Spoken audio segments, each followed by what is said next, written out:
Assalamualaikum warahmatullahi taala wabarakatuh. A'udzubillahi minasyaitonir rajim. Bismillahirrahmanirrahim. Alhamdulillahirabbil alamin wa bihi nasta'in. Wassalatu wassalamu ala rasulihil amin sayyidina Muhammad wa ala alihi wa ashabihi ajma'in. Rabbi shrah li sadri wa yassir li amri wa hlul 'uqdatan min lisani yafqahu qawli. Subhanaka la ilma lana illa ma 'allamtana innaka antal alimul hakim wa la haula wa la quwwata illa billahil aliyyil azim. Amma ba'd. Yang saya lalukan ashabul fadilah, para asatizah, tuan-tuan guru, tuan-tuan dan puan-puan, sidang pendengar, sidang penonton yang alhamdulillah mengikuti kuliah ataupun sembang santai falak kita pada petang ini dalam merujuk kepada buku Mukhtasar Ilmu Falak. Alhamdulillah, kita rafakkan kesyukuran kepada Allah Subhanahu Taala kerana pada petang ini alhamdulillah dapat kita bersiaran secara live pula setelah beberapa siri, 2 siri sebelum ni tuan-tuan. Dan puan-puan sekalian, kita terpaksa bersiaran secara rakaman lah oleh kerana ada beberapa program dan juga adalah hal-hal peribadi dan sebagainya, tapi alhamdulillah kita dapat juga bersiaran dalam bentuk rakaman, dan pada petang ini kita dapat bersama-sama dalam siri kuliah kita secara live pula insya-Allah. Dan saya ucapkan terima kasih kepada tuan-tuan dan puan-puan sekalian yang mengikuti secara live ataupun yang bakal melihat kuliah ini secara rakaman ataupun secara dalam Facebook nanti. Setelah dirakam akan dimasukkan dalam Facebook Jabatan Mufti Negeri Sembilan. Dan terima kasih terdahulu kepada sahabat-sahabat saya di Jabatan Mufti Negeri Sembilan, terutama pada bahagian falak dan sumber maklumat atas kesempatan yang diberikan untuk kita dapat bersama-sama berkuliah pada petang ini insya-Allah. Dan tuan-tuan, alhamdulillah kita masih lagi berada dalam bulan Ramadan yang mubarak. Dan pada hari ini kita berada pada hari ke-19 Ramadan. Memang tak tak rasa masanya Ramadan itu terlalu cepat berlalu. Rasanya baru sekejap saja kita masuk dalam bulan Ramadan. Tapi hari ini kita dah masuk dalam setelah berlalunya. Kalau kita pecahkan kepada 3 bahagian, maknanya 1/2 daripada 3 bahagian Ramadan itu sudah pun berlalu, maknanya kita ada baki lagi 1/3 lagi. Dan alhamdulillah tuan-tuan, Allah SWT memberikan kepada kita kesihatan, memberikan kepada kita suatu kemahuan untuk kita berada dalam Ramadan ini, untuk kita menghidupkan setiap daripada masa detik yang bulan Ramadan ini. Dan tentulah sekali insya-Allah sama-sama kita berdoa kepada Allah SWT, moga-moga Allah Taala mengurniakan kepada kita kurniaan malam Al-Qadar, terutama pada 10 malam terakhir, yang kalau ikutkan dalam takwim kita maknanya mula 10 malam terakhir itu pada malam ni lah, ya. Kerana dalam penentuan waktu ataupun tarikh itu dalam Islam dimulakan dengan waktu maghrib. Jadi siang ni 19, jadi malam ni dah masuk malam ke-20. Dan moga-moga tuan-tuan Allah Taala mengurniakan kepada kita tuan-tuan malam Al-Qadar. Dan tuan-tuan doalah juga kepada saya juga, dan insya-Allah saya doakan kepada tuan-tuan sekalian untuk Allah Taala mengurniakan kepada kita rezeki untuk berjumpa dengan malam Al-Qadar, dan kita dapat menghidupkan malam Al-Qadar itu dengan sebaik-baiknya, dan Allah Taala makbulkan segala doa kita dan berikan pahala ganjaran yang cukup besar kepada kita, khairu min alf syahr, lebih baik daripada 1000 bulan. Baik tuan-tuan dan puan-puan rahimakumullah sekalian, jadi itu sebagai mukadimah kita pada petang ini. Dan memang mencabarlah tuan-tuan ya, kalau petang-petang kita nak berkuliah ni kan, waktu ni tambah lagi bulan Ramadan tuan-tuan, ramai yang mengambil masa untuk beristirahat lah di rumah tengah-tengah hari ni. Kalau di Ipoh ni tuan-tuan, suasananya agak mendung lagi ya. Memang beberapa hari ni agak mendung pada siang dan juga pada tengah hari. Jadi insya-Allah tuan-tuan, pada kuliah hari ini kita akan sambung kembali perbahasan kita dalam penetapan waktu-waktu solat, khususnya dalam membincangkan 2 waktu yang insya-Allah waktu isyak dan juga waktu subuh. Waktu isyak dan juga waktu subuh. Dan maknanya kita dah insya-Allah kuliah ini kuliah terakhir lah dalam tajuk penetapan waktu solat, dan lepas ini kita akan masuk dalam bab yang ketiga, membincangkan tentang perbahasan waktu tentang penentuan arah kiblat pula. Tentang arah kiblat untuk dan tuan-tuan, dia mulut dia rasa kering aku cakap. Baik, seperti biasa tuan-tuan, mukadimah kepada perbincangan kita ini, saya akan kongsikan. Terima kasih kepada Sahabat Fadilah Tuan Guru kita, Al-Fadil Ustaz Hanafiah, kerana tuan-tuan dalam siri tazkirah beliau, kalau tuan-tuan tengok dalam YouTube ada siri tazkirah beliau, saya ingat kalau ikut dalam rakaman tu macam di Masjid Kota Iskandar lah, di mana dalam tazkirah tersebut Fadil Tuan Guru kita telah berkongsikan satu hadis Nabi SAW, dan tentang hadis ini adalah hadis daripada riwayat Imam At-Tabrani, dan Imam At-Tabrani mengatakan bahawa hadis ini mempunyai sanad yang hasan, dan saya merujuk dalam kitab Faidul Qadir, dalam kitab Faidul Qadir yang ditulis ataupun dikoleksikan hadis-hadis oleh Syekh Muhammad Abdul Rauf Al-Munawi, dan hadis ini hadis nombor 645. Hadis ini hadis nombor 645. Okey, baik. Tuan-tuan, saya terpanggillah untuk berkongsikan kalau dalam kuliah Al-Fadil Tuan Guru kita Ustaz Hanafiah, beliau hanya membacakan. Jadi mungkin dari kalangan tuan-tuan yang mungkin nak mencari apa bentuk ataupun dalam bentuk tulisan hadis ni, maka saya kongsikan tuan-tuan pada petang ini. Itu hadis daripada Ubadah bin Samit radhiyallahu anhu. Nabi sallallahu alaihi wasallam bersabda, "Idza ra'aitum amudan ahmar min qibal al-mashriq fi syahr Ramadan, fadakhiru ta'ama sanatikum fa innaha sanatu ju'in." Atau kama qala. Bermaksud, apabila kamu melihat tiang berwarna merah di bahagian timur dalam bulan Ramadan, maka simpanlah makanan untuk tempoh setahun, kerana tahun itu ialah tahun kelaparan. Masya Allah tuan-tuan. Saya tidak berniat untuk menghuraikan hadis ini secara panjang lebar. Cuma tuan-tuan kalau nak mendengar apakah takrifan ataupun syarah tentang hadis ini, tuan-tuan bolehlah mendengar dalam rakaman kuliah yang telah disebutkan oleh Tuan Guru kita, iaitu Al-Fadil Ustaz Hanafiah. Cuma dalam pada kuliah tengah hari ini atau petang ini tuan-tuan, saya nak menyebutkan bahawa ini antara nilai yang ada dalam bulan Ramadan. Nilai yang ada pada bulan Ramadan, iaitu ketika mana seseorang itu melihat amu dan ahmar, tiang-tiang berwarna merah di bahagian timur. Maknanya kalau sedikitlah, walaupun tak nak syarah tadi, tapi sebut sikit, amu dan ahmar ini adalah gambaran kepada cahaya matahari yang terbit daripada timur, dan cahaya matahari itu membentuk amu dan ahmar, iaitu tiang-tiang berwarna merah. Tiang-tiang berwarna merah macam dalam gambaran inilah lebih kurang tuan-tuan, yang mana kita dapat lihat daripada timur fi syahr Ramadan, pada bulan Ramadan. Kalau ikutkan dalam huraian dikemukakan oleh Tuan Guru kita pada Ustaz Hanafiah, dalam setiap hari dalam bulan Ramadan, maka fadakhiru ta'ama sanatikum, maka ketika itu simpanlah makanan untuk tempoh setahun. Kerana apa? Fa innaha sanatu ju'un, kerana tahun itu dikatakan bahawa tahun akan kita akan menghadapi satu krisis makanan. Wallahu ta'ala alam tuan-tuan. Huraian hadis ini tuan-tuan boleh dengar balik dalam kuliah Al-Fadil Ustaz Hanafiah. Adakah dia merupakan sebahagian daripada asyratus sa'ah ataupun tanda-tanda hari kiamat, yang di mana ketika mana kita lihat tanda ini, bahawa ini merupakan satu tanda bahawa kiamat sudah hampir tiba, kerana ketika itu manusia akan menghadapi krisis makanan.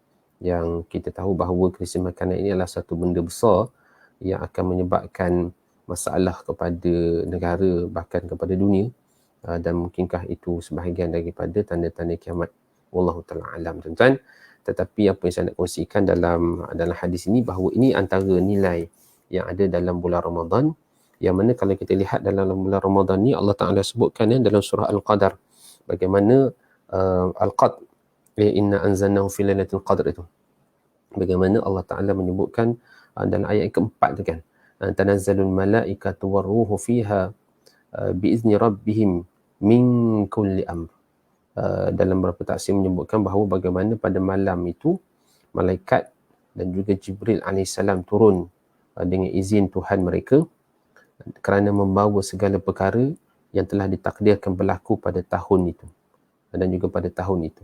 Jadi dia dapat dilihat, wallahu ta'ala alam tuan-tuan, daripada hadis ini dia punya huraian, maknanya bulan Ramadan ini Allah Ta'ala nak tunjukkan kepada kita apa yang akan berlaku dalam tempoh setahun itu.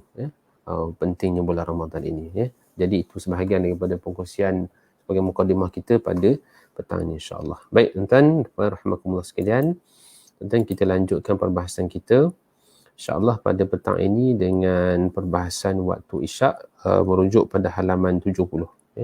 Merujuk pada halaman 70 insyaAllah. Baik tuan-tuan, tuan-tuan yang ada buku boleh rujuk pada halaman 70. Okey.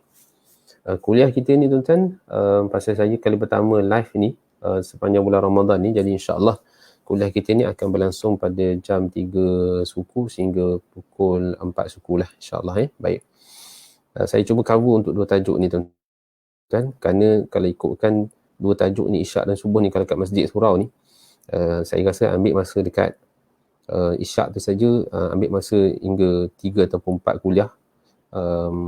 Subuh tu lagi lama lah, 4 hingga 5 kuliah. Jadi kalau mengaji di Masjid Surau ni tuan-tuan, isyak dengan subuh ni rasanya mau setahun belajarnya. masuk setahun belajar, tak masuk lagi dengan tak datang kuliah dan sebagainya. Baik. Jadi tuan-tuan, rujuk muka surat 70, kita masuk kepada takrif isyak. Takrif isyak.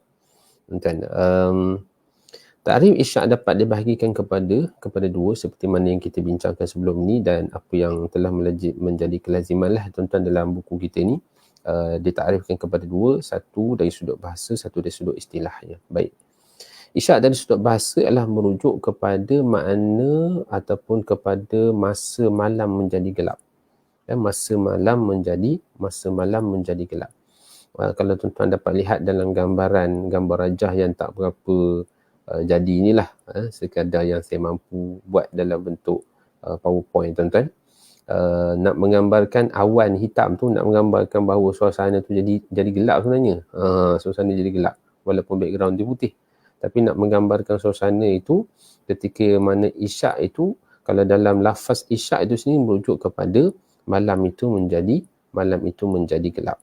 Malam itu menjadi gelap. Cuma tuan, kalau kita lihat di dalam bahasa Arab lah, isyak ini kalau ain tu kita bagi bawah kan. Tapi kalau kita letak baris atas, asyak tu jadi makan malam. Kita jadi makan malam.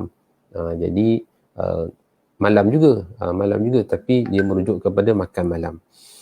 Cuma tuan-tuan sedikit daripada huraian lah yang tak ada dalam buku kita ini. Waktu isyak ni juga dari sudut orang Arab juga menyebutkan waktu isyak ni dengan waktu atmah. Ain ta mim ta marbutah. Ain ta mim ta marbutah, kerana dalam satu hadis Nabi sallallahu alaihi wasallam, hadis daripada Abi Hurairah radhiyallahu anhu, Nabi sallallahu alaihi wasallam menyebutkan akan kelebihan sembahyang berjemaah, merujuk kepada dua solat ini, iaitu dalam hadis itu bagaimana Nabi SAW menyebutkan walau ya'lamuna ma fil atmah was subhi la'atuha walau habwa. Nabi SAW menyebutkan walau law ya'lamuna, kalau sekiranya manusia ini tahu ma fil atmah was subhi, akan kelebihan sembahyang jemaah atmah itu dan juga solat subuh itu, la'atuha, maka mereka akan datang kepada masjid walau habwa, walaupun dalam keadaan merangkak. Baik, ini fadilat solat lah. Tetapi apa yang saya cuba nak kongsikan di sini adalah lafaz isyak itu disebut sebagai atmah. Atmah. Baik. Kalau kita rujuk kepada dalam kuliah-kuliah yang biasa kami ikut tuan-tuan, dalam kuliah Fadil Tunggu kita, Ustaz Hanafiah, atmah ini adalah waktu yang ketiga daripada Asma'ul Lail, ketika mana masuknya waktu maghrib itu. Selepas waktu maghrib itu masuk waktu ghasaq, al-ghasaq, Selepas waktu al-ghasaq tu masuk waktu atmah. Jadi atmah ini adalah waktu isyak sebenarnya. Cuma dalam kitab Sabilul Muhtadin disebutkan bahawa makruh untuk kita menyebutkan isyak itu dengan atmah kerana ada larangan daripada Nabi sallallahu alaihi wasallam untuk menyebutkan, kerana itu istilah yang digunakan daripada zaman jahiliah. Wallahu a'lam, tuan-tuan boleh rujuk balik dalam kitab. Ini sebagai satu perkongsian tuan-tuan daripada nama isyak itu dengan atmah. Baik. Isyak dari sudut istilah pula, dalam kitab Sabilul Muhtadin karangan almarhum Syekh Arsyad Al-Banjari menyatakan bahawa masuk waktu isyak itu dengan hilang syafaq yang merah. Syafaq yang merah. Maknanya kalau tuan-tuan lihat dalam gambaran ini, tuan-tuan, dan baik juga untuk kita lihat hadis yang juga saya kongsikan dalam PowerPoint tu. Kalau tuan-tuan masih ingat dalam perbahasan kita awal-awal kuliah itu, bila kita rujuk dalam hadis Nabi SAW, hadis Jabir bin Abdullah, bagaimana baginda Nabi SAW ketika mana Jibril AS datang untuk mengajarkan tentang waktu solat, maka Jibril AS datang untuk mengajarkan awal waktu solat ketika mana fasalla hina ghaba syafaq. Maka ketika itu Nabi SAW diajak oleh Jibril AS untuk solat ketika mana ghaba syafaq. Maknanya ketika mana hilangnya syafaq. Nanti insya-Allah kita akan bincang. Baik. Dan tuan-tuan, maknanya hilang syafaq ini, kalau dalam kitab Sabilul Muhtadin yang kita sebutkan tadi, disebutkan dah oleh Syekh Arsyad Banjari bahawa dengan hilangnya syafaq itu disebut syafaq ahmar. Syafaq ahmar. Baik, apakah syafaq ahmar ini? InsyaAllah tuan-tuan, kita nak huraikan dalam slide seterusnya, dan tuan-tuan boleh rujuk juga dalam buku kita ini. Kalau dalam halaman 71 tu, tuan-tuan lihat muka surat 70, lihat muka surat 71 tu, itu antara gambaran lah kepada kita tentang bagaimana apa yang disebut sebagai kedudukan matahari di bawah ufuk itu, 18-7. Nanti insyaAllah saya akan huraikan sedikit lepas ni. Okey, kita nak pergi dulu kepada slide ini, dan juga pada halaman 72, pada halaman 72.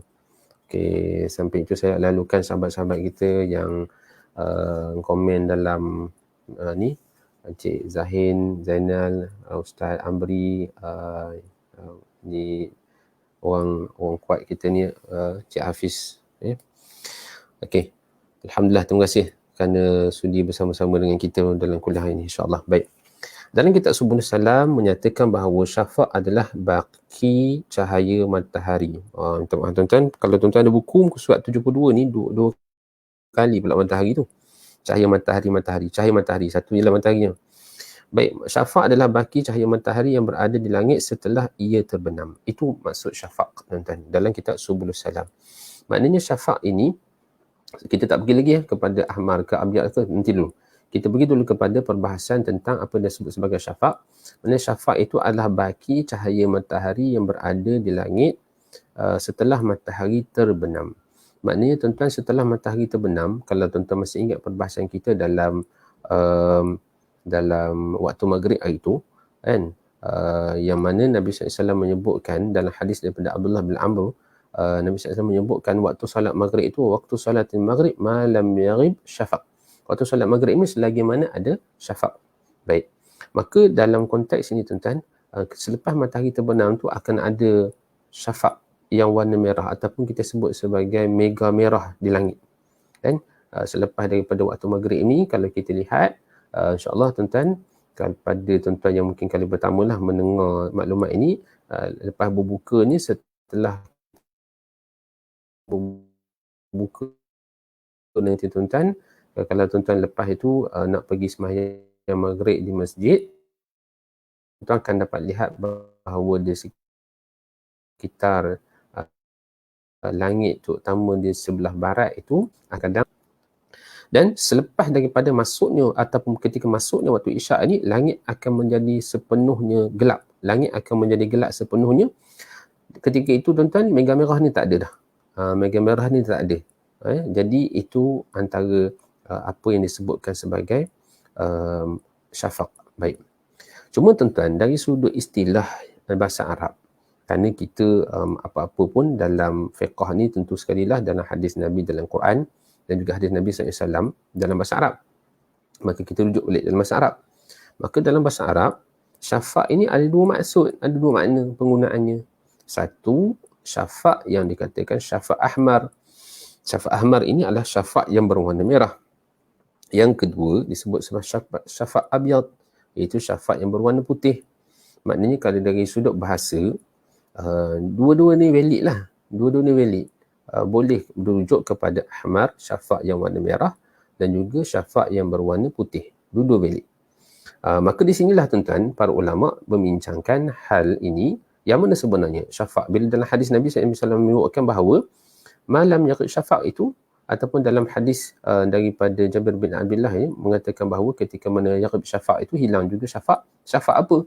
Merah ke putih? Baik.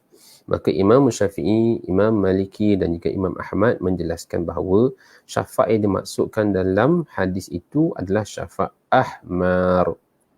Syafa' ahmar. Kerana apa? Kerana kelazimannya, biasa orang Arab bila sebut syafa' itu dia rujuk syafa' ahmar. Walaupun dia boleh juga bermaksud syafa' putih, tetapi kelazimannya, kalau sebut syafa' itu, orang Arab sebut syafa' mesti merujuk kepada syafa' ahmar. Baik, kelazimannya. Dan dalam mazhab Hanafi, dan mazhab Hanafi menyebutkan bahawa syafa' ini terbahagi kepada tiga warna, iaitu syafa' ahmar, syafa' abyad dan juga syafa' aswad. Maknanya ada warna merah, ada warna putih, ada warna hitam. Ada pula warna hitam kat sini kan. Baik. Maknanya di sini tuan-tuan, dalam mazhab Hanafi, mereka menunggu bahawa sehingga habis semua syafa' ini. Habis semua syafa' ini daripada merah sampailah ke putih, sampailah ke hitam. Habis ketiga-tiga syafa' ini barulah masuknya solat isyak. Makanya kalau mazhab Hanafi ni lewat sikit lah. Namun tuan-tuan dalam kajian menunjukkan bahawa syafa' abyad ini ataupun syafa' putih ini adalah sisa di hujung-hujung daripada syafa' ahmar itu. Syafa' ahmar ini di hujung-hujung, syafa' abyad ni adalah sisa ataupun hujung daripada syafa' ahmar ini yang muncul tu hanya sekejap saja sebelum hilang. Sebelum hilang. Dan dia akan muncul selepas hilangnya syafa' ahmar. Jadi kalau ikutkan tuan-tuan, syafa' abyad ini sebenarnya memang ada, tetapi dia pun muncul sekejap sangat. Sekejap sangat di langit, selepas daripada hilangnya syafa' ahmar, maka muncullah ataupun tepatlah kita lihat syafa' abyad. Syafa' abyad. Baik, tuan-tuan. Cuma tuan-tuan, saya nak kongsikan juga apa yang telah disebutkan dalam kitab Sabilul Muhtadin. Kitab Sabilul Muhtadin ni saya anggap sebagai satu kitab yang sangat menarik lah kalau kita nak mengaji fiqh dan juga falak, kerana satu kitab yang sangat hebat lah dari sudut falaknya, dan juga dari sudut fiqahnya tentu sekali lah. Dalam kitab Sabilul Muhtadin boleh menyebutkan bahawa hilangnya syafa' dia kata tentang masuknya waktu isyak ni, dia kata apa? Hilangnya syafa' yang merah dan sunat takhirkan dia dengan hilang sunat takhirkan dia hingga hilang syafa' yang kuning dan putih supaya keluar daripada khilaf. Insya-Allah.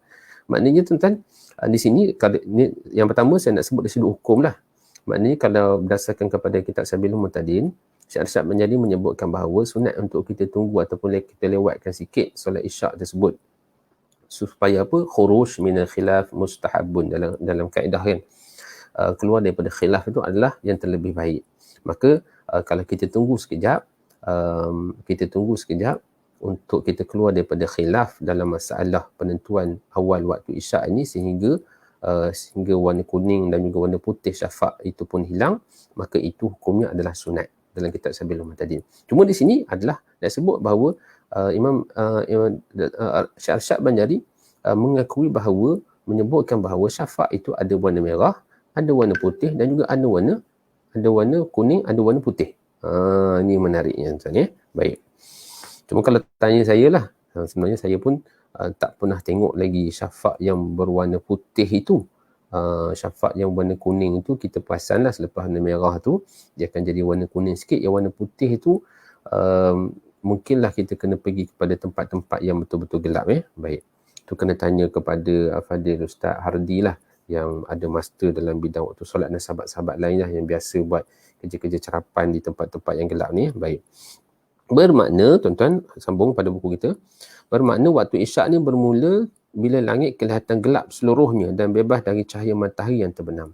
Maknanya kalau dari sudut perbahasan waktu isyak ni, bila matahari dah terbenam, confirm, dan langit kita ni pula betul-betul gelap. Betul-betul gelap. Okey. Cerita tentang betul-betul gelap ni, tuan-tuan, betul-betul gelap ni, dalam perbahasan ataupun dalam kajian astronomi lah, dalam kajian astronomi, kita dapati bahawa ada apa yang disebut sebagai ini yang disebut sebagai pembahagian kepada twilight. Pembahagian kepada twilight. Okey. Ini kalau tuan-tuan dapat lihat ni, kita ada 3 yang disebut sebagai twilight. Yang pertama disebut sebagai, ini dalam kajian astronomi lah, kajian astronomi saya kongsikan sedikit, atau disebut sebagai civil twilight. Yang kedua disebut sebagai nautical twilight. Yang kedua nautical twilight, yang ketiga astronomical twilight. Okey, kalau kita lihat sini, civil twilight ini adalah dalam buku kita ni pun ada, tuan-tuan, halaman 72. Halaman 72 yang kalau dalam diterjemah dalam bahasa Melayu disebut sebagai fajar twilight ini disebut sebagai fajar senja awam. CV twilight ni sebut sebagai fajar senja awam. Untuk tuan-tuan, memang mulut ni rasa kering nak bercakap. Fajar senja awam. Fajar senja awam. Ketika itu, matahari berada dalam lingkungan 0 hingga 6 darjah. 0 hingga 6 darjah. Ini disebut sebagai CV twilight. Kenapa disebut sebagai CV twilight, tuan-tuan? Kerana mata orang-orang awam, orang macam gitulah yang biasa melihat kepada langit seskala ni kan, maka kita akan dapati bahawa akan berlakunya perubahan kepada langit kita ini dengan merujuk kepada adanya warna merah, ada warna kuning, warna oranye dan sebagainya dekat langit kita, maka disebut sebagai CV twilight. Mudah untuk mata kita melihat orang-orang awam. Yang kedua, iaitu ketika mana matahari dalam kedudukan 0 hingga 6 darjah di bawah ufuk. 0 hingga 6 darjah di bawah ufuk. Kemudian yang kedua disebut sebagai nautical twilight. Nautical twilight ini ataupun disebut sebagai fajar senja nautika. Fajar senja nautika. Ketika matahari dalam kedudukan selepas daripada 6 tu 7 sehinggalah 12 darjah di bawah ufuk. Minus 7 hingga 12. Minus 7 hingga 12.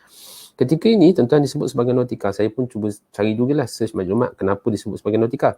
Kerana dari sudut penglihatan mata kita dalam waktu ini, kita masih lagi dapat melihat ufuk. Masih lagi dapat melihat ufuk.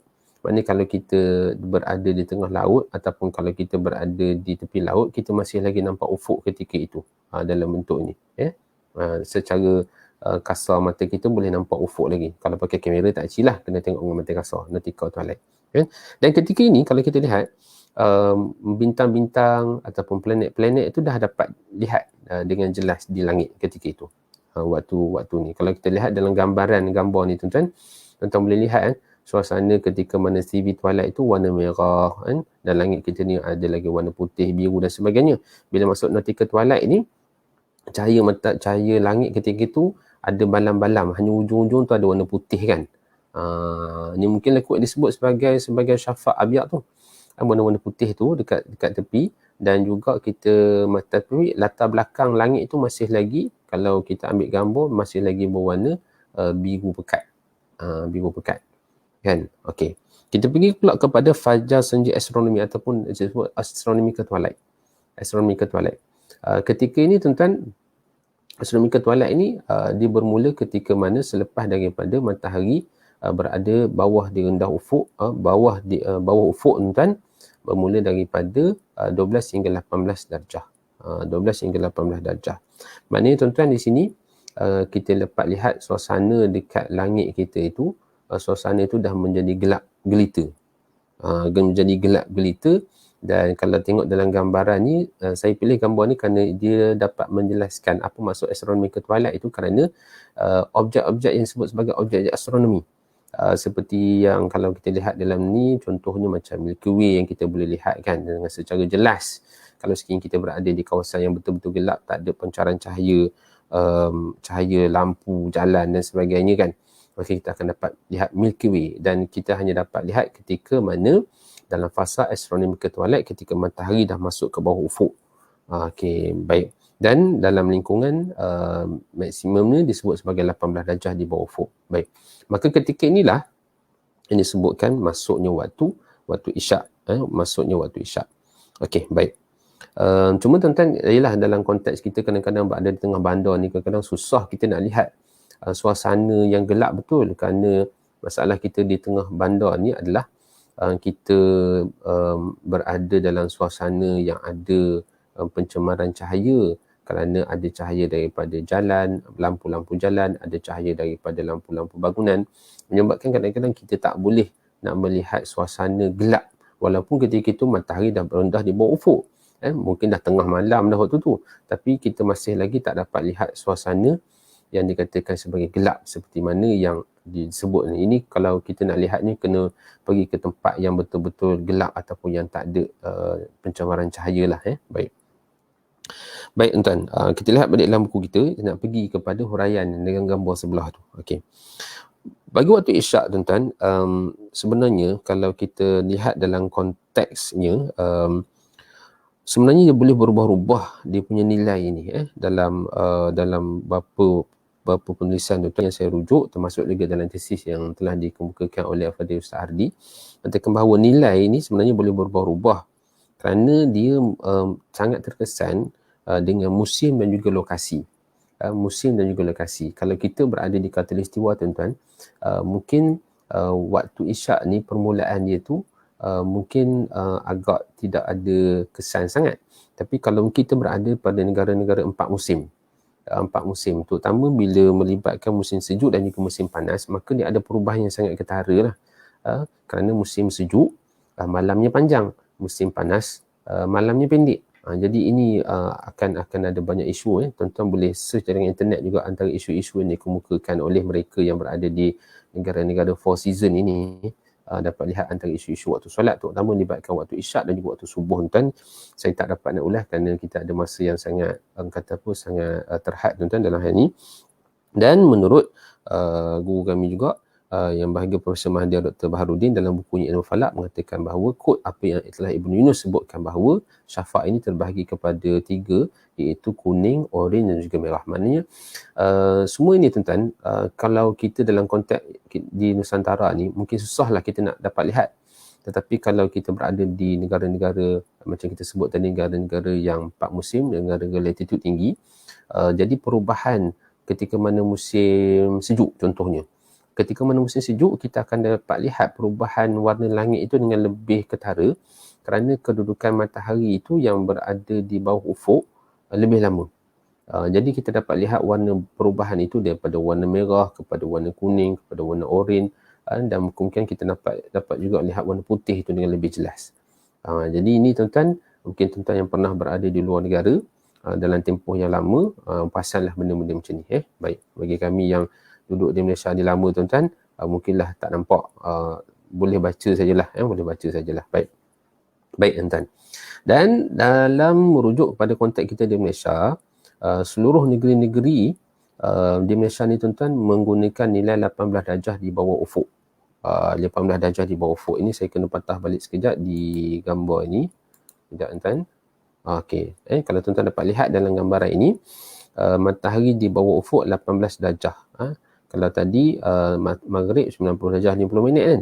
Jadi waktu isyak ni 18 darjah di bawah ufuk bagi negeri-negeri di seluruh Malaysia kecuali Kelantan yang menggunakan nilai 17 darjah. Kalau kita lihat daripada ufuk tu 18 darjah lah. Daripada ufuk 18 darjah ataupun 17 darjah dalam konteks negeri Kelantan.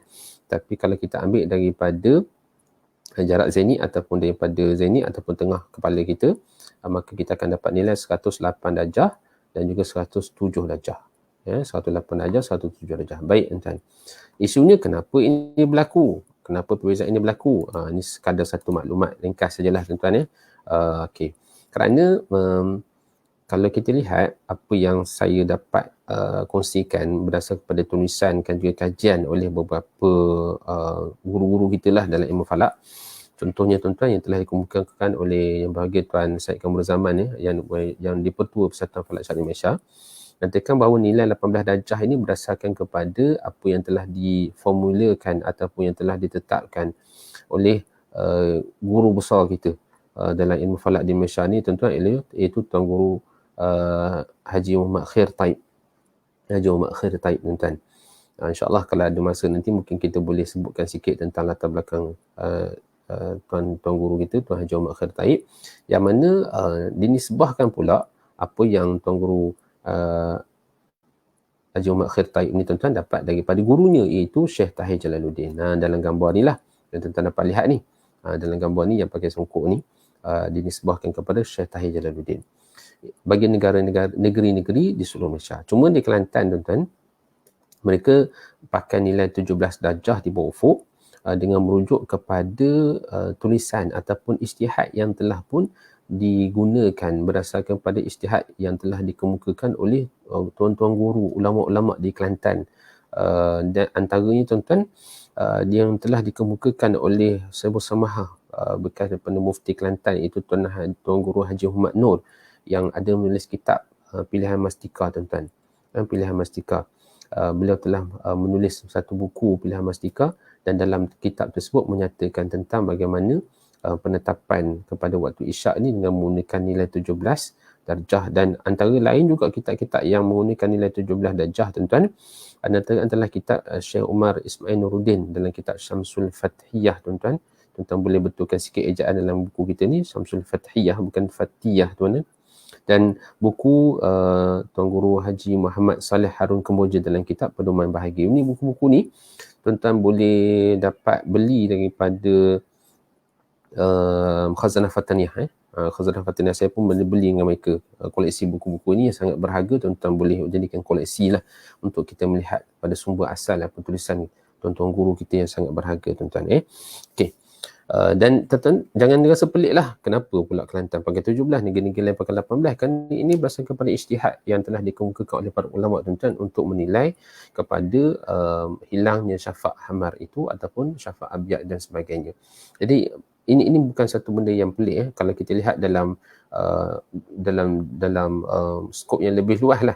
Maknanya dalam konteks di dunia ni pun nilai solat isyak, waktu isyak ni pun sebenarnya berbeza-beza berbeza-beza mengikut negara, mengikut kata apa, para ulamanya, pengkajinya memang berbeza-beza. Okey, baik.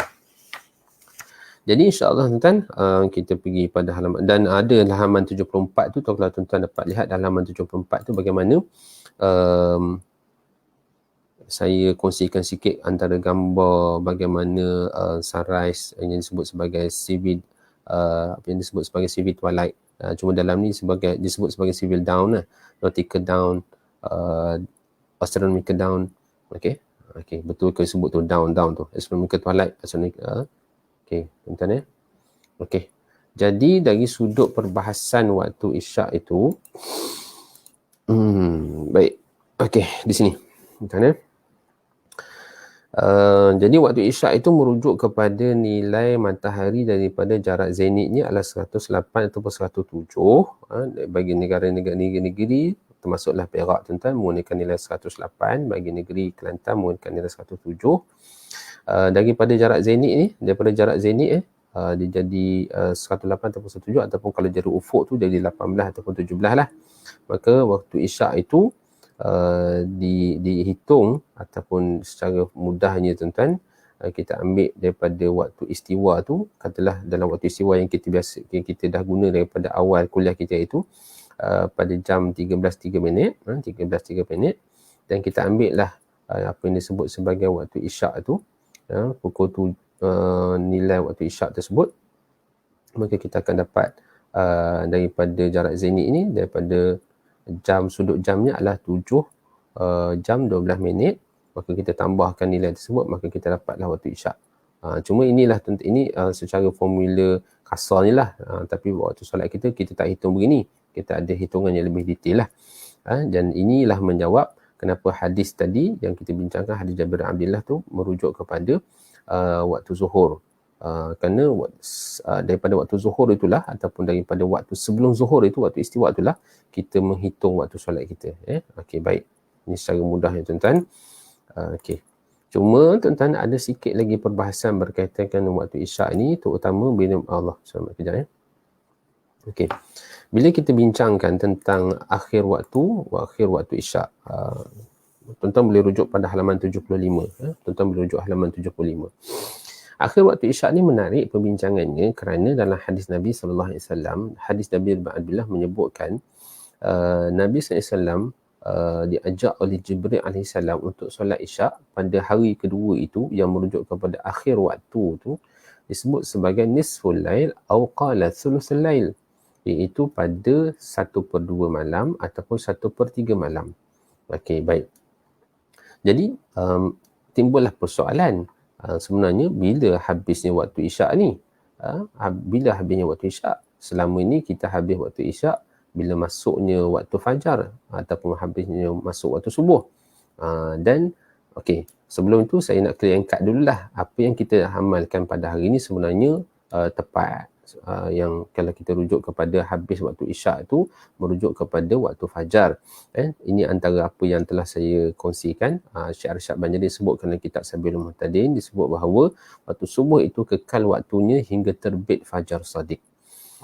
Waktu subuh itu kekal waktunya hingga terbit fajar sadiq. Maknanya tuan-tuan, dalam konteks kita di Malaysia ni kita pakai pandangan ini, iaitu waktu isyak itu tak habis dengan 1/2 ataupun 1/3 malam, tetapi merujuk kepada terbitnya fajar sadiq, maksudnya habis waktu isyak tu ketika masuknya waktu subuh. Baik. Nah, ala kulli hal tuan-tuan, dalam buku dan juga dalam presentation ini ada saya nyatakan sikit penjelasannya, di mana 1/2 ataupun 1/3 malam itu, kalau tuan-tuan lihat dalam gambaran ini, 1/2, 1/3 malam ini saya dah semak alhamdulillah dengan tunggu kita Al-Fadhil Ustaz Nafiah. Waktu malam itu merujuk kepada terbenamnya matahari waktu maghrib sehinggalah kepada waktu fajar ataupun waktu subuh. Itu disebut sebagai malam. Itu disebut sebagai malam. Jadi waktu malam tu dia bukan waktu maghrib ke waktu syuruk. Tak. Waktu malam itu merujuk kepada waktu maghrib hinggalah kepada waktu fajar. Okey, baik. Dan kalau kita kata 1/2 ataupun 1/3 malam, maka katalah waktu maghrib hingga waktu fajar ini jumlahnya adalah 9 jam. Maka kita bagilah 3. Maka kita dapatlah 1/3 itu bersamaan dengan 3 jam. 3 jam. Makanya yang disebut sebagai 1/2 itu, 1/2 itu merujuk kepada berlalunya 3 jam yang awal. Dan selepas itu 6 jam terawal, dan habis waktu isyak itu habis 9 jam. Itu dikata 1/3. Ataupun kalau kita nak kita pecahkan kepada 2, maka kita akan dapat nilai 4 jam 30 minit lah. Okey, itu sebagai satu contoh tuan-tuan, nak mengira ataupun nak menghitung apa disebut 1/2 ataupun 1/3 malam. Cuma tuan-tuan, dalam buku ni juga dengan slide ni juga saya kongsikan mana pandangan sebenarnya berkaitan dengan hal ini memang ada khilaf lah. Kerana hadis berkaitan dengan waktu isyak ni sebenarnya, akhir waktu isyak ni banyak, bukan sekadar hadis Jabir bin Abdullah ni. Cuma tuan-tuan, walaupun saya dah buat kesimpulan dalam buku yang saya yang kami tulis dalam buku ni, cuma setelah saya semak balik tuan-tuan, saya suka untuk membaca ataupun merujuk kepada khulasah yang ditulis oleh bahagia Dr. Anisah dalam buku konsep dan pengamalan solat ni tuan-tuan. Ini yang ditarjih hukum ini tuan-tuan. Disebut bahawa hadis-hadis berkaitan dengan waktu akhir solat isyak ni sebenarnya banyak. Ada hadis yang kata 1/2 malam, ada hadis yang kata 1/3 malam, dan juga ada hadis yang mengatakan bahawa sehinggalah solat subuh. Hadis daripada Abu Hurairah, dan juga hadis juga daripada saya tak ingat ni perawi hadis tu yang menceritakan tentang akhir waktu solat ini akan akhir waktu solat itu dengan masuknya waktu solat yang lain. Kalau tuan-tuan boleh tunggu sekejap, saya boleh rujuk dalam satu buku yang juga saya selalu rujuk, itu Al-Ma'ayir fil Fiqh, Al-Ma'ayir Fiqhiyah wal Falakiyah ni tuan-tuan. Sekejap ya tuan-tuan, saya nak rujuk hadis itu. Okey.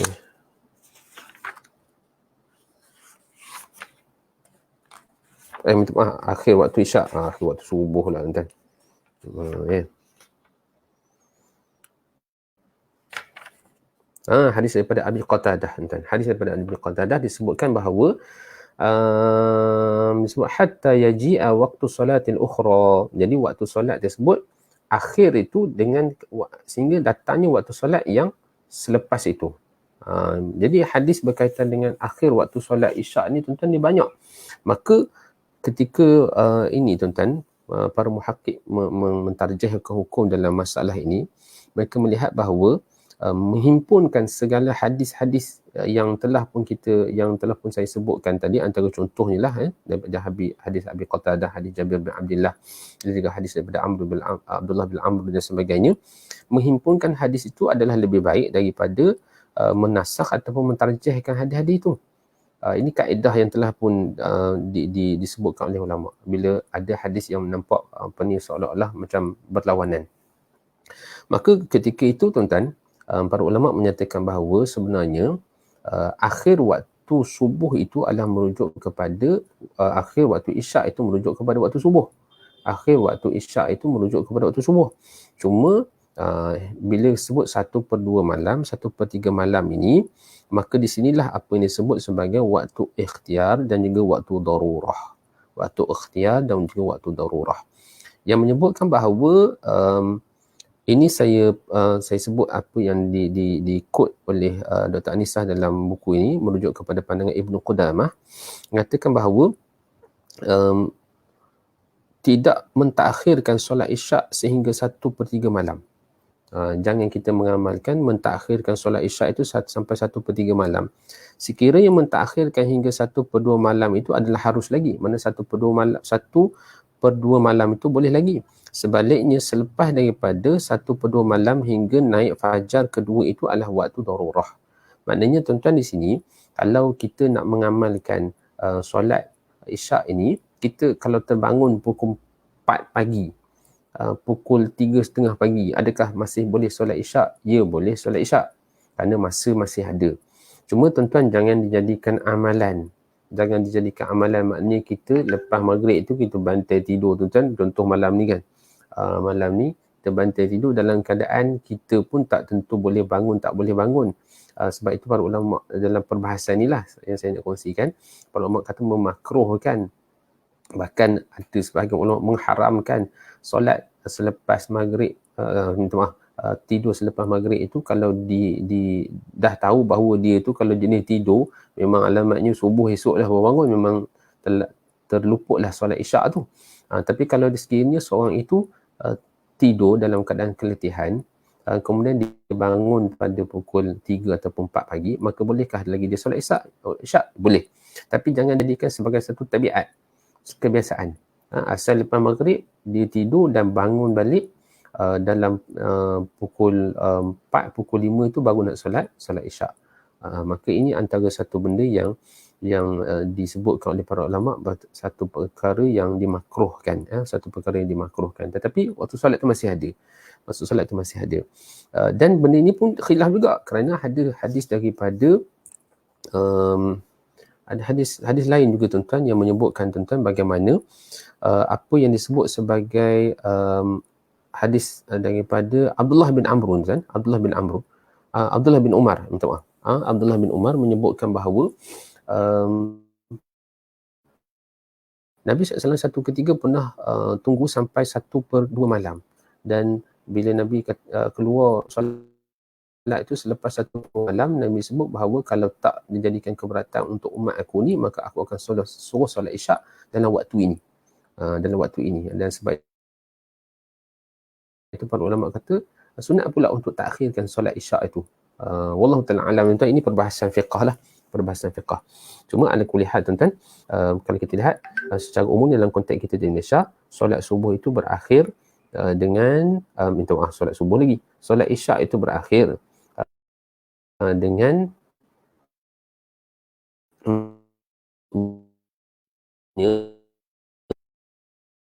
waktu subuh. Masuknya waktu subuh. Kelihatan macam sebut bahawa solat isyak itu waktu subuh. Baik tuan-tuan. Kita masih ada beberapa masa waktu subuh. Uh, uh, Tadi duduk subuh kan. Okey, sekarang kita masuk pula waktu subuh.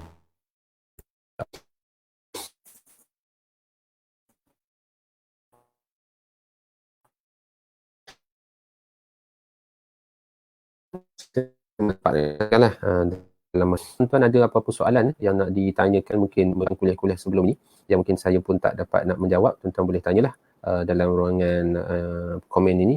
Kalau sekiranya ada soalan-soalan yang boleh saya jawab, kalau tak ada, tuan-tuan saya terus kepada kuliah kita lah, insyaAllah. Baik. Baik, kita pergi kepada waktu subuh. Waktu subuh. Okey, kalau kita lihat tentang perbahasan waktu subuh ini juga satu benda yang menarik kerana kepentingan waktu subuh ini dia bukan saja melibatkan waktu solat. Subuh tu memang confirm lah ada waktu solat ni kan. Tetapi apa yang juga kita lihat bahawa waktu subuh ni macam waktu maghrib, kita bincang itu. Waktu maghrib tu dia bertindih di waktu maghrib tu waktu solat, waktu iftar, waktu berbuka puasa dan permulaan hari baru dalam takwim Islam, kan? Macam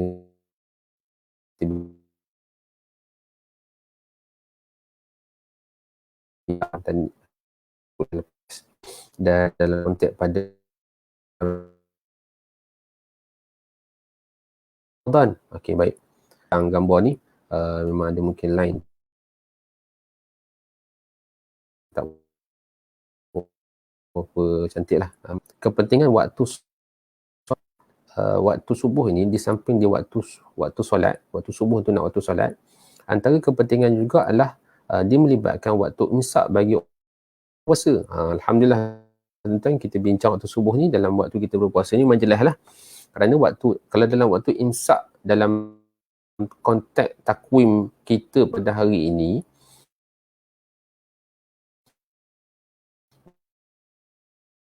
dan masuknya waktu subuh.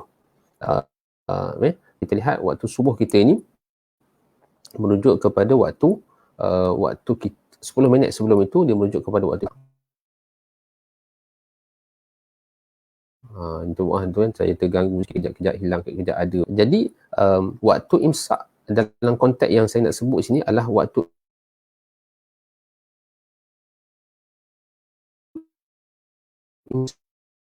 ini waktu kita menahan diri daripada makan dan minum. Itu yang saya nak sebutkan. Imsak tu maksudnya menahan kan.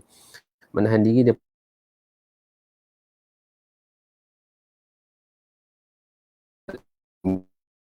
itu sebagai waktu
kalau kita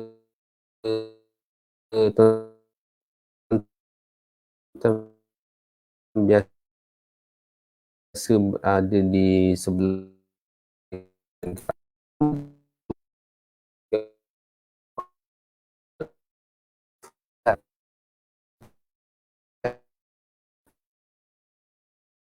Abdul Rahman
itu saya jawab sikit.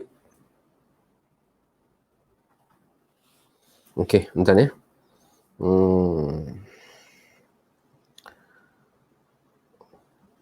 Okey, saya pergi sikitlah kepada takrif subuh ni secara bahasa, lepas tu insya-Allah kita tamatkanlah kuliah kita ni tuan-tuan, nanti saya akan ulang balik. Kalau tuan-tuan lihat dari surat takrif subuh ini ada makna banyaklah. Kalau dalam buku kita ni saya hanya merujuk kepada subuh itu merujuk kepada masa pagi. Subuh ni kita biasa rujuk kepada waktu pagi. Bila kata subuh itu waktu pagi. Dan cuma kalau kita lihat dengan akar kata sodbaha itu, maka kita akan jumpa juga dengan beberapa perkataan-perkataan atau makna lain dalam bahasa Arab. Katanya sabuha yang maksud cantik berseri-seri. Cantik berseri-seri orang, maknanya subuh itu kalau kita lihat cahaya yang terbit ataupun warna waktu subuh itu sangat cantik berseri-seri. Bahkan kalau orang tu cukup tidurnya pada waktu malam, dan bila bangun pagi, mandi dan sebagainya, bila nak solat subuh tu wajahnya nampak berseri-seri kerana apa? Dapat rehat yang cukup baik pada siang hari, pada malam harinya. Kalau kita lihat juga ada dinamakan sebagai dalam takrifan telah dikemukakan oleh Syekh Arsyad Banjari dalam kitab Sabil Muhtadin, sebut bahawa subuh ini adalah matahari tak kala ia hampir ke tepi langit. Ini dari sudut perbahasannya lah tuan-tuan. Takrifnya menyebutkan bahawa dalam kuliah akan datang lah saya rasa terbit Fajar Shadiq ini, tapi dalam badan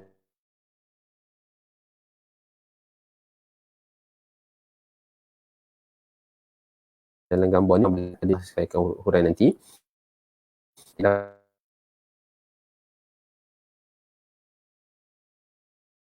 terutama di kaki langit ketika itu. Ya, terbit Fajar Shadiq itu garis yang putih pada tepi langit di sebelah masyrik, itu di sebelah timur, iaitu benderang cahaya matahari. Maknanya ia kenapa putih ni? Sebenarnya ia adalah hasil daripada cahaya matahari yang bakal akan terbit nanti ni. Dia akan terbit dekat sini, maka sebelum matahari terbit, maka cahaya ni akan kelihatan di sebelah timur. Tak kala ia hampir, insya-Allah kita akan bincanglah dalam kuliah yang akan datang. Okey. Oleh kerana line internet ni pun tak berapa cantik ni tuan-tuan, Maka saya rasa setakat saya inilah dulu tuan, minta maaf, janji di sekolah waktu subuh ni kita kena kuliah yang akan datang, insyaAllah. Tuan-tuan, dan moga nanti lain internet kita akan lebih baik lah, insyaAllah. Dan tuan-tuan, sebelum mengakhiri kuliah kita, saya ucapkan terima kasih kepada Ashabul Fadilah, para asatidzah kita yang tadi telah memberikan komen, yang baru masuk tadi Al-Fadhil Ustaz Rahmat, imam di UTP ni. Sahabat-sahabat saya, Al-Fadhil Ustaz Khairul pun ada tadi minta share live ini, insyaAllah. Moga-moga tuan-tuan perbahasan yang saya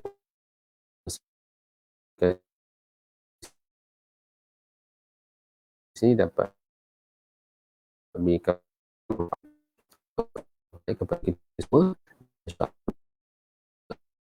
Nanti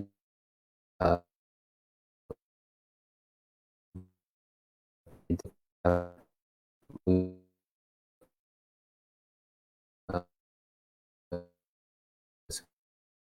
membuat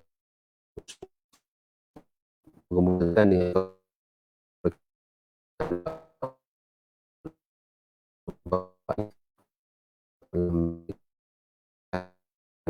moga-moga Allah